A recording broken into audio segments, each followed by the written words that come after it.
We're back to discuss Whiskey Tango Foxtrot, and if you saw a review, yeah, I thought from the previews that it would be a bit funnier than it was.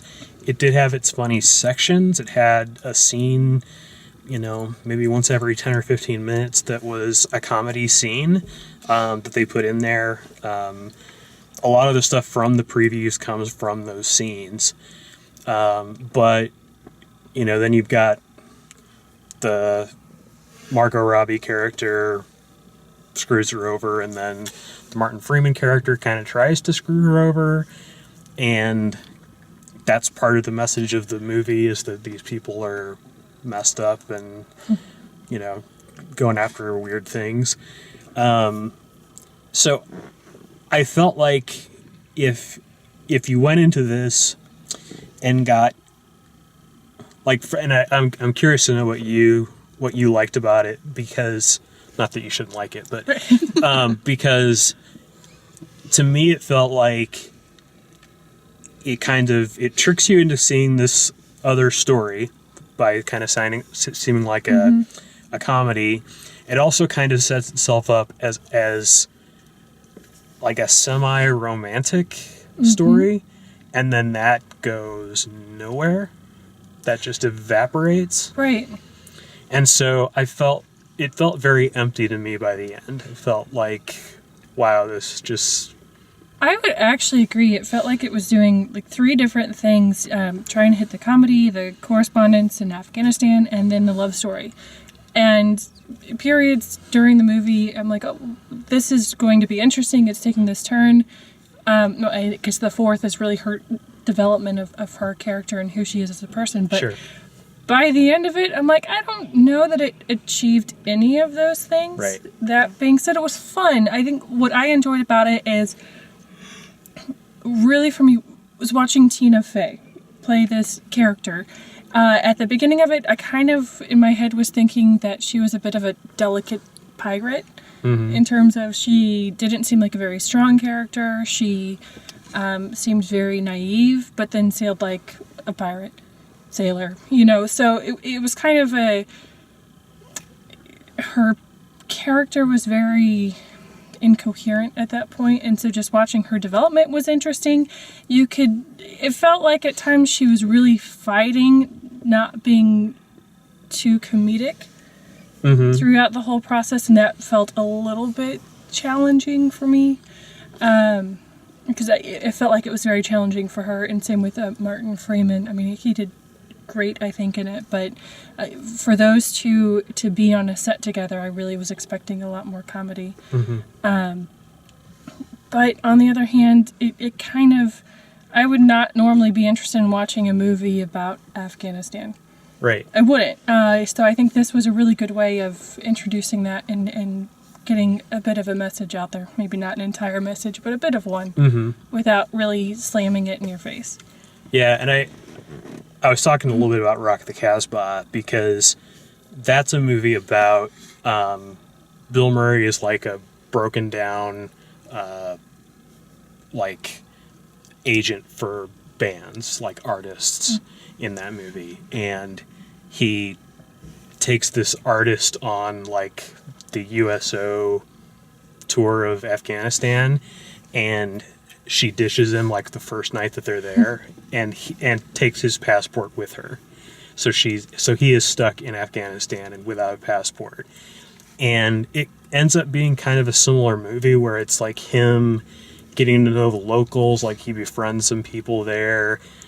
He diffuses some like tense situations and that sort of thing. And it's the same sort of thing. That movie's actually funnier than this movie is, but it also has this weird, like, should this be funny? And you're not wondering about that. Like, the movie's not asking that question. It's the way the movie's being made that's asking that question. It's like, should we be laughing at any of this? Is it only working because it's Bill Murray? Like, would anyone else be able to pull this off at all?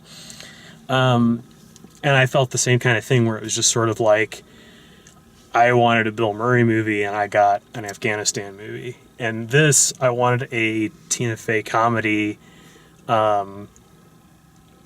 And the setting could have been Afghanistan, that's fine, but I think what it ended up being more than anything else was just sort of a, like, I think out of all the things you listed, like, the journey of her character and coming to terms with, yeah, I do want to live in New York and, like, this is where normal is, but...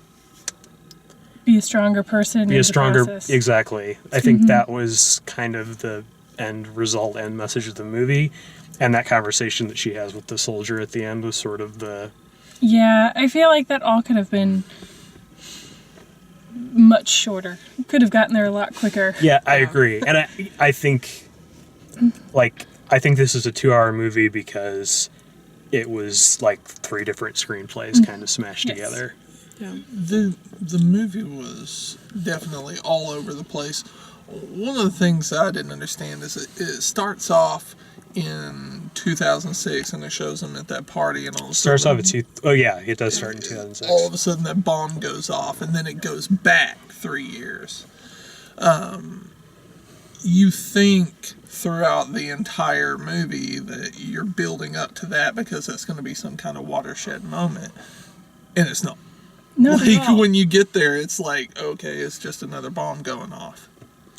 Well, yeah, and that movie that's taking place in 2006 at the beginning is the movie you're expecting. Yeah, it's kind of it kind of confuses you. It, like, you weren't sure until you're like, oh, a couple scenes later, she's like, where's the shower? This is my first, Right. And you're like, oh, okay, well, we're going to go back Yeah. prior. And let's maybe told that a little bit more instead of opening up with a scene that wasn't as, like, dramatic. That would have been, like, kind of closing it up. This is where I led to in my career. This is what, got me to where I needed to be. Right.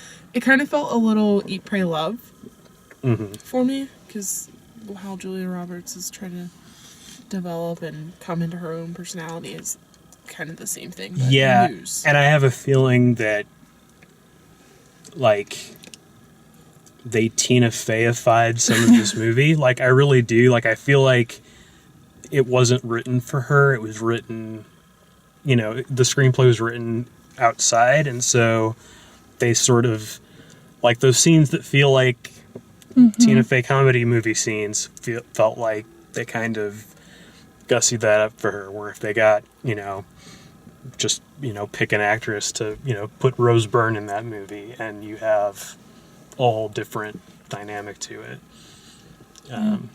So, and I might be the only person on earth that was bothered by this, but in 2003, she had a 2006 BlackBerry. There were no BlackBerry phones in 2003.